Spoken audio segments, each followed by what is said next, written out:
اللہ الرحمن الرحیم الحمد للہ رب العالمین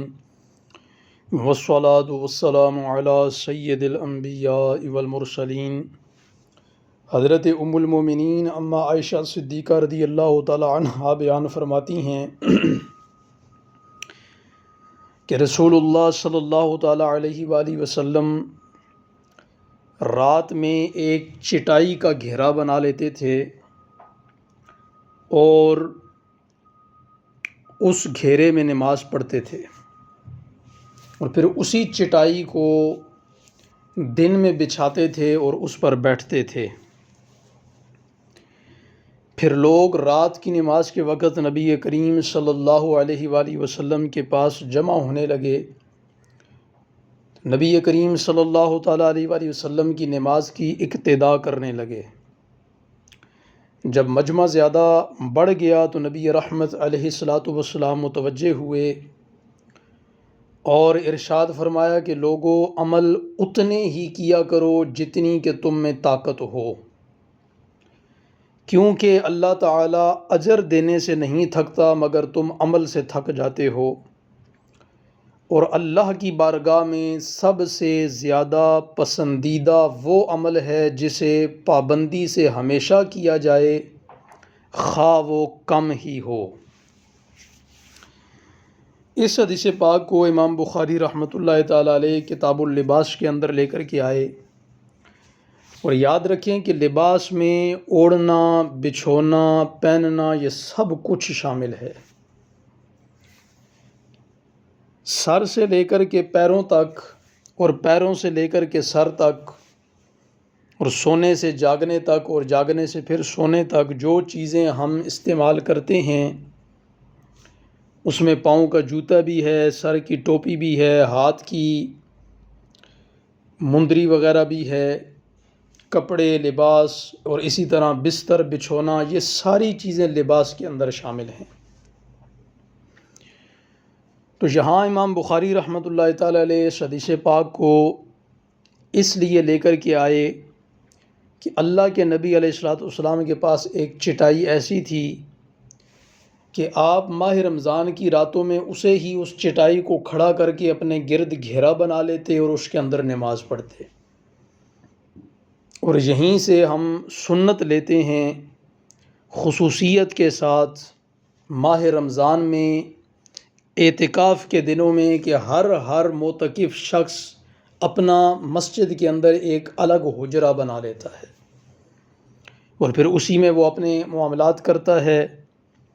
فرضی نمازوں کے علاوہ نفلی نمازیں، قرآن پاک کی تلاوت اور دیگر ذکر و اذکار وہ اپنے اسی گھیرے کے اندر رہ کر کرتا ہے۔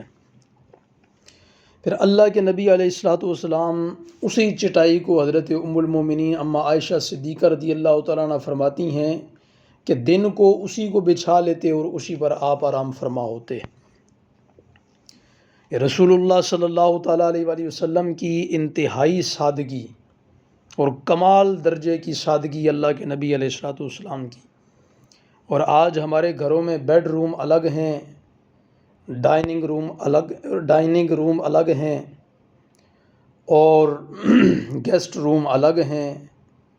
اور پھر ہر کمرے کے اندر الگ الگ سے معاملات ہیں بیٹھنے کے، سونے کے۔ اور ایک دفعہ ذرا رسول اللہ صلی اللہ تعالیٰ علیہ وآلہ وسلم کی سادگی کی جھلک اس حدیث پاک میں دیکھی ہے۔ اب یہاں ایک اور اس حدیث پاک میں اشارہ ہے، اور وہ یہ ہے کہ رسول اللہ صلی اللہ تعالیٰ علیہ وآلہ وسلم ماہ رمضان میں نماز تہجد ادا فرماتے تو صحابہ کرام بھی باجماعت اس میں شامل ہو جاتے۔ 3 یا 4 دن تو صحابہ کرام نے وہ نماز پڑھی اور مجمع بڑھنے لگا، تو اللہ کے نبی علیہ الصلوۃ والسلام نے منع فرما دیا اور سمجھاتے ہوئے یہ عرض کی، یہ بیان کیا کہ لوگوں عمل اتنے ہی کیا کرو جتنی کہ تمہارے اندر طاقت ہو، کیونکہ اللہ تعالیٰ اجر دینے سے نہیں تھکتا مگر تم عمل سے تھک جاتے ہو۔ کیونکہ نماز تہجد نفلی نماز ہے، گو کہ رسول اللہ صلی اللہ تعالیٰ علیہ وآلہ وسلم پر یہ فرض تھی لیکن امت کے لیے یہ نفل ہے، تو اللہ کے نبی علیہ الصلوۃ والسلام نے اس لیے منع کیا صحابہ کرام کو آپ کو یہ ڈر تھا، یہ خوف تھا کہ کہیں یہ نماز تہجد کی میری امت پر فرض نہ کر دی جائے۔ تو یہ بھی حضور نبی رحمت علیہ الصلوۃ والسلام کی اپنی امت پر کمال شفقت اور کمال مہربانی ہے کہ آپ اپنی امت کو مشقت میں نہیں ڈالنا چاہتے، اپنی امت پر تنگی نہیں کرنا چاہتے، آسانی کرنا چاہتے ہیں۔ اب اس پر رسول اللہ صلی اللہ تعالیٰ علیہ وآلہ وسلم نے یہ ارشاد فرمایا کہ لوگوں، عمل اتنا ہی کیا کرو جتنا تمہاری طاقت ہو۔ اب صرف اس حدیث پاک کو لے کے یا اس پوری حدیث پاک کو اور پورے سارے معاملے کے مفہوم کو سمجھے بغیر اگر کوئی شخص صرف اس بات کو لے کہ اللہ کے نبی علیہ الصلوۃ والسلام نے بیان فرما دیا کہ عمل اتنا ہی کرو جتنی تمہارے اندر طاقت ہے، لہٰذا میں تو ماہ رمضان کے روزے صرف اتنی ہی رکھوں گا جتنے میں آسانی سے رکھ سکتا ہوں، لہٰذا میں تو نمازیں صرف اتنی پڑھوں گا جتنی میں آسانی سے پڑھ سکتا ہوں، تو یاد رکھیں کہ یہ حضور نبی رحمت علیہ الصلوۃ والسلام کا فرمانا یہ نفلی عبادات کے لیے ہے، فرضی عبادات کے لیے نہیں ہے۔ فرضی عبادات کے لیے آپ نے ماہ رمضان کے روزے رکھنے ہی رکھنے ہیں، سفر میں ہیں، بیمار ہیں، وہ الگ بات ہے۔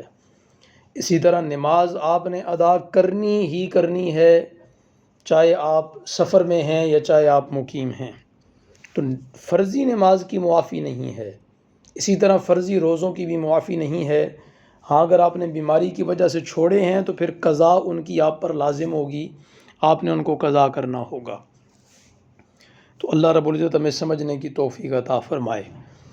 اب یہ حدیث پاک صرف نفلی معاملات کے اعتبار سے ہے، نفلی عبادات کے اعتبار سے ہے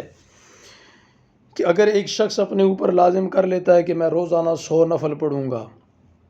تو روزانہ 100 نفل پڑھنا اس کے لیے ممکن نہیں ہے۔ سردی، گرمی، موسم کی تلخیاں، پھر معاملات زندگی، کبھی کہیں خوشی ہو گئی، کبھی کہیں غمی ہو گئی، معاملات سدا ایک جیسے نہیں رہتے، کبھی کہیں جانا پڑ گیا، تو اس کے لیے وہ روزانہ کے 100 نفل پڑھنا بڑا مشکل ہو جائے گا۔ اسی طرح بہت سارے لوگ اپنے اوپر لازم کر لیتے ہیں کہ میں یہ بھی پڑھوں گا وظیفے کے اعتبار سے، کہ میں یہ بھی پڑھ لیا کروں گا اتنی مرتبہ، یہ بھی ایک نماز کے بعد اتنی مرتبہ پڑھ لیا کروں گا، یعنی ہر نماز کے بعد وہ اپنے اوپر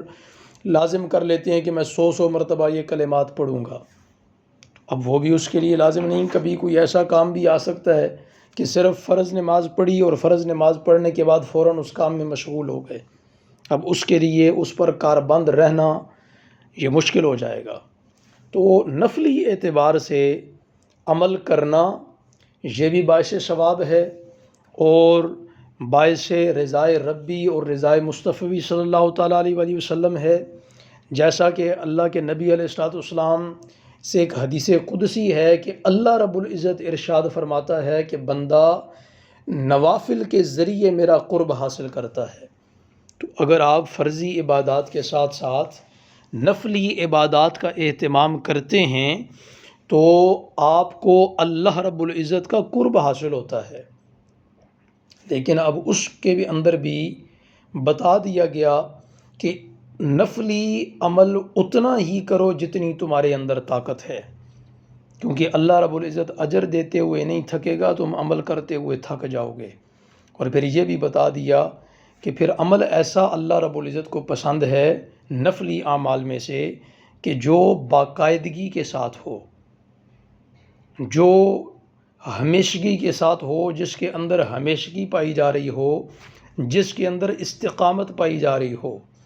نہیں اگر کوئی شخص کہتا ہے کہ میں روزانہ 2 نفل پڑھوں گا، اب 2 نفل پڑھنا آسان ہے، جلدی سے پڑھے جاتے ہیں، کسی بھی وقت وہ 2 نفل پڑھ لیتا ہے، اور اب یہ 2 نفل وہ پڑھ رہا ہے، ان پر ہمیشگی بھی ہے، عمل اگرچہ کم ہے لیکن اللہ رب العزت کا پسندیدہ ہے۔ اللہ کے نبی علیہ الصلوۃ والسلام نے بتا دیا کہ اللہ کی بارگاہ میں سب سے پسندیدہ عمل وہ ہے جسے پابندی سے کیا جائے، جسے ہمیشہ کیا جائے، جس کے اندر استقامت اختیار کی جائے، خواہ وہ کم ہی ہو، اگرچہ وہ تھوڑا ہی ہو، لیکن اللہ کو پسند وہ عمل ہے جس کے اندر استقامت موجود ہو، جس کے اندر ہمیشگی موجود ہو، جس کے اندر پابندی موجود ہو۔ تو اللہ رب العزت ہمیں صحیح انداز میں نفلی عبادات کا اہتمام کرنے کی توفیق عطا فرمائے کہ اس طرح کے ہمارے معاملات زندگی بھی چلتے رہیں، اور اگر کبھی کوئی غمی خوشی ہو جائے، کہیں آنا جانا پڑ جائے، تو جو نفلی معاملات ہیں وہ ڈسٹرب نہ ہوں، نفلی عبادات اپنی جگہ قائم رہیں، ان کے اندر ناغہ نہ ہو، اور اللہ رب العزت کی پسند ہمیں اس اعتبار سے بھی حاصل ہو۔ تو فرائض کے ساتھ ساتھ نوافل کا اہتمام کرنا یہ بھی ضروری ہے، یہ اللہ کے قرب کا ذریعہ ہے۔ اللہ رب العزت ہمیں اس کی توفیق عطا فرمائے۔ لیکن جب کبھی ہم نوافل کی اہمیت اور فضائل سنتے ہیں تو دل للچاتا ہے، اور ہم اپنے اوپر بڑا بوجھ اکٹھا کر لیتے ہیں کہ میں یہ بھی کروں گا، میں یہ بھی کروں گا، میں ایسا بھی کر لوں گا، ویسا بھی کر لوں گا، لیکن وقت کے ساتھ ساتھ وہ چیزیں انسان کے لیے مشکل ہو جاتی ہیں۔ تو تھوڑے تھوڑے عمل کو آپ اپنے اوپر لازم کریں، اور اتنا ہی عمل آپ اپنے اوپر لازم کریں جتنی آپ کے اندر طاقت ہو، جسے آپ آسانی کے ساتھ نبھا سکیں، جس پر آپ آسانی کے ساتھ تا حیات کاربند رہ سکیں۔ اللہ رب العزت ہمیں سمجھنے کی، سمجھ کر عمل کرنے کی توفیق عطا فرمائے۔ وآخر دعوانا الحمد للہ رب العالمین۔